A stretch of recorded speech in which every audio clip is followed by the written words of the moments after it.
जय गुरु जी। शुक्राना गुरु जी। सारी संगत को जय गुरु जी। संगत जी, आज मैं आप सबको 21वीं अष्टपदी के 7वें पद के बारे में बताऊंगी। जह आप रचियो परपंच आकार, तिह गुण मही कीनो विस्तार। गुरु साहिब जी फरमाते हैं कि जब परमात्मा ने इस जगत को बनाया तो उसने एक खेल रच दिया। वे क्या? वो ये कि उसने माया को भी जगत में भेज दिया। माया ने 3 गुणों रजो तमो सतो का विस्तार कर दिया। ये एक ऐसा खेल है, मन बहुत जल्दी फंस जाता है। कभी सतोगुण होकर भले काम करता है, कभी तमोगुणी होकर विकार करता है और ऐसे जगत में फंसता रहता है। कभी शगुन अपशगुन में फंसता है, कभी स्वर्ग नरक में। पर वे उस अवस्था तक नहीं पहुंच पाता जो पहले बताई गई, जिस अवस्था पर मन पर माया का या किसी और चीज़ का असर नहीं होता। पाप पुण्य तह भई कहावत, को नरक को सुरग बंछावत। जो माया के 3 गुणों में फंसता है, वे कहने लगा कि ये कर्म करना पाप है, ये कर्म करना पुण्य है। तब वे ये भी कहने लगा कि ऐसे ऐसे जीव नरक जाएंगे और ऐसे कर्म करने वाले स्वर्ग। ऐसे माया के कारण लोग स्वर्ग की अभिलाषा करने लगे, पर उस अवस्था तक ना पहुंच सके जहाँ पर ना स्वर्ग है ना नरक है। वहाँ पर केवल और केवल परमात्मा है और उससे जुड़कर मन माया से भी दूर होता है और पाप पुण्य नरक स्वर्ग से भी दूर होता है। संगत जी, जब तक हमारा मन माया में है, हम इन्हीं को मानेंगे। किसको? पाप पुण्य नरक स्वर्ग, शगुन अपशगुन। पर जो परमात्मा को मानेगा, वे इन सबसे ऊपर उठ जाएगा। आल जाल माया जंजाल, हऊ मैं मोह भरम भय भार।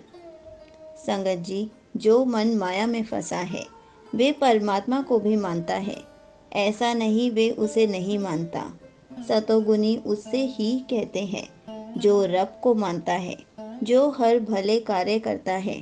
पर इस गुण के कारण वे पुण्य में फंसेगा, कहेगा ये सही है, ये गलत है, ऐसा करना शुभ है, ऐसा अशुभ है। और जिस पर माया बहुत भारी हो जाए, वे तो यहाँ तक कह देता है कि हमारा धर्म सही है, दूसरा गलत है। वे नहीं जानता कि उसके अंदर कौन बोल रहा है। गुरु साहिब जी फरमाते हैं कि जो मन माया में फंसा है, वे आल जाल में माया जाल में फंसा रहता है। वे अहंकार मोह दुविधा एवं भय के भार से दबा रहता है। दुख सुख मान अपमान अनेक प्रकार कियो बख्यान। इसके बाद वे दुख सुख में भी फंस जाता है, मान सम्मान में फंसता है। ऐसे अनेकों प्रकार के बख्यान चल पड़ते हैं। भाव वे दो में बढ़ जाता है, जिसे दुविधा कहते हैं। एक से प्रेम करता है और दूसरे से नफरत। जो निरंकार से जुड़ा है, जो पूरी तरह से एक हो गया है, वे दुख सुख से ऊपर हो जाता है। वे मान सम्मान से ऊपर हो उठता है। उसे दुख मिले या सुख, मान मिले या सम्मान, दोनों बराबर है। यही परमात्मा का हुक्म है। हमें इन सब में से कैसे शांत रहकर सहज में रहकर चलना है, ये विधि मन को समझानी है। ये सारे खेल जानने हैं।